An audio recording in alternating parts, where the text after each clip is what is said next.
honrados. Mas onde é que tá ali? Vamos Não, deixar agora eu quero registrado passar aqui. Peraí, aqui, Estamos honrados com a Aqui, ó. presença do Francisco aqui em São Aqui, Paulo.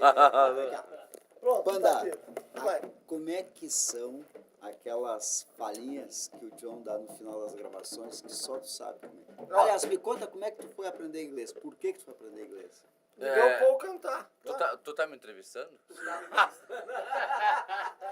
Ele viu o Paul McCartney cantar e que... É que eu já vi umas outras entrevistas Não, dele aí não, com não, as não. pessoas meio suspeitas. Ele não ligava pros Beatles, não. Ele não ligava pros Beatles até o Paul McCartney cantar Yesterday. Teve uma razão pela qual tu decidiu ser professor de inglês e essa razão tu me contasse ontem à noite. Aham. Eu queria agora deixar isso registrado aqui. Eu quando tinha, lá em 1970, eu ouvi Come Together no rádio, num daqueles Telefunken, grandão assim, que minha mãe tinha. E aquilo ficou na minha cabeça. Mas passou aí. Houve um hiato de 5 anos até que chegou o Let It Be. O Let It Be chegou. A minha bitomania é ao contrário. Ela vai lá no final para depois eu ter que voltar e falar, nossa, esses caras se juntaram em 63, 62, 57. Eu não sabia que... Mas eu pegava aquele bolachão, colocava aquele bolachão na minha taterca linear. Taterca linear, traduz. Taterca linear. Ô, Zé Luiz, como é que é isso? Taterca linear. Era a minha vitrola taterca linear. É um coach, né? Ah, do ponto de vista filosófico, isso Nietzsche explica É a posição isso? sexual nova que ele tem. Tem um candelabro italiano. É porque era linear, entendeu? Bom, E tateca nela. Vira assim pra mim. Não, mas era uma vitrola, coach. O Sérgio no Mercado Livre para comprar isso hoje. Hoje custa uma fortuna. Eu botava o meu bolachão lá e aí eu ouvia lá, começava o John falava, I Dig a Pygmy by Charles Hawtrey and the Deafes. Todo mundo, Phase 1 in which Doris gets rose.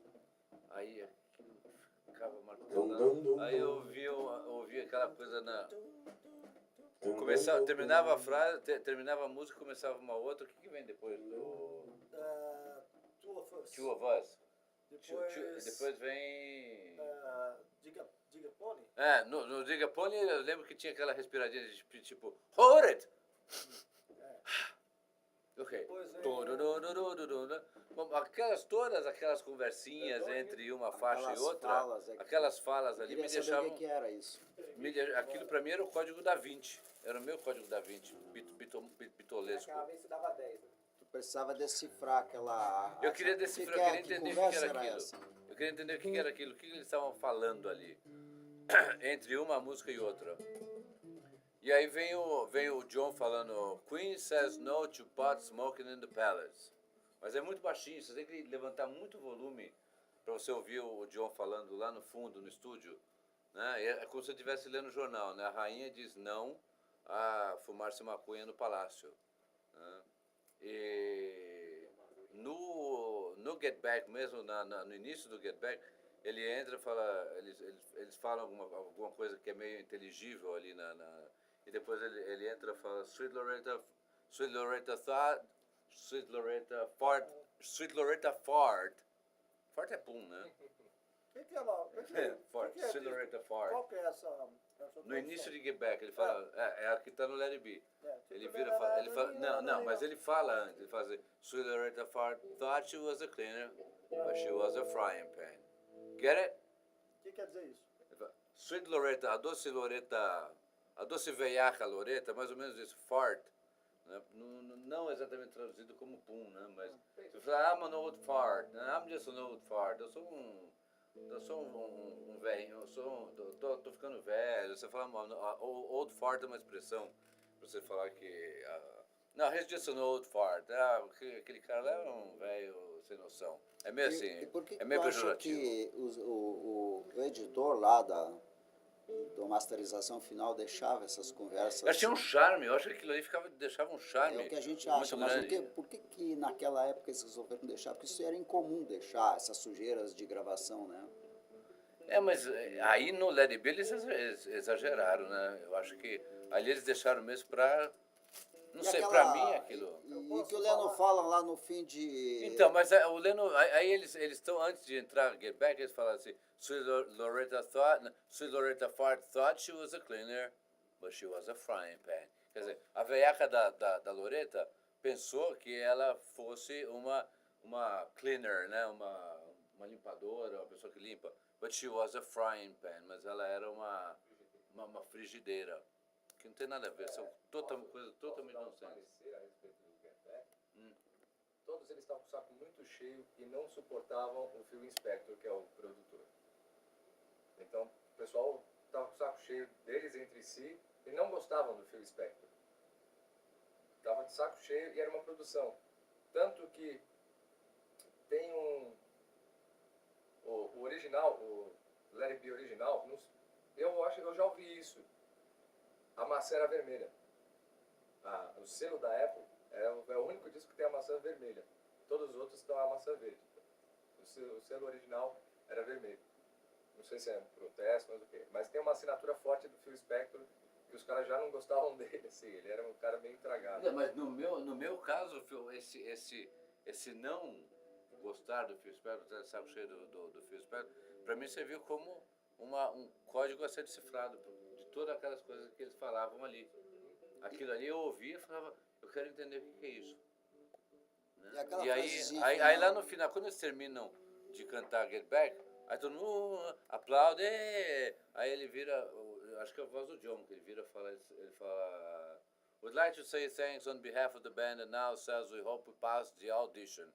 Aí todo mundo corta. Isso é o John Lennon, tá gravado em... E isso é muito paradoxal até, né? Porque eles estão chegando no final de tudo, ele vira e ainda fala assim, então, chegando no final, aquilo ali é estrangulamento dos Beatles mesmo, né?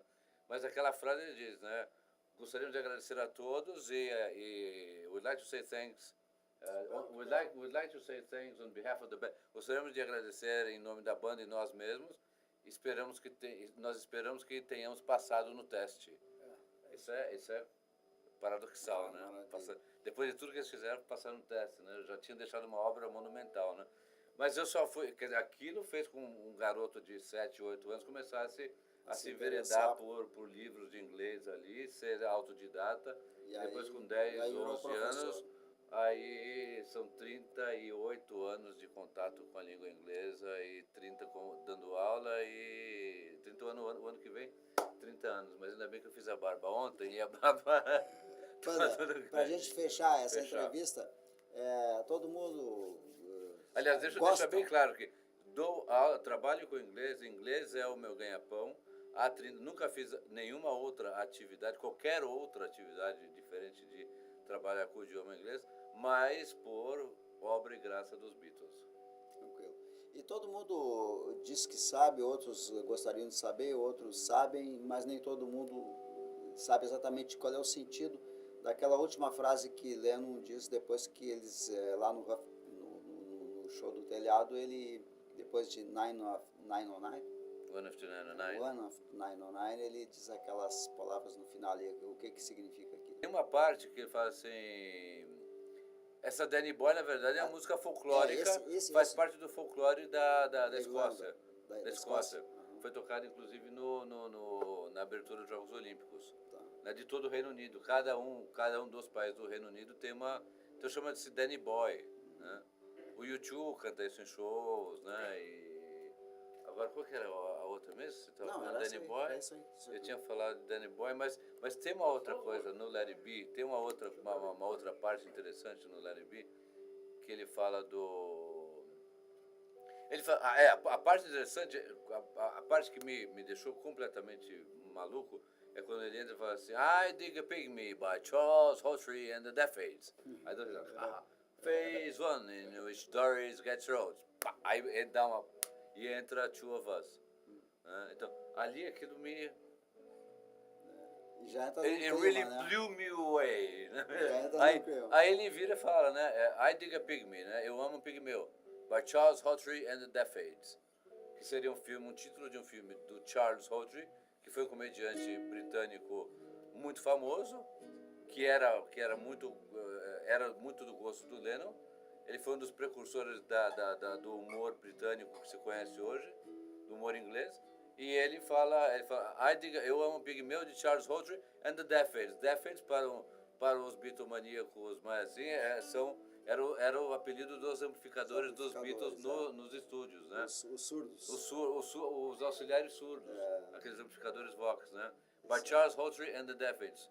Fase 1, ele fala, Phase 1, fase 1, in which Doris gets her oaths, na qual a Doris, que pode ser a Doris Day, também porque está mencionada no Dig It, que ele fala, dig it, like Doris Day, né?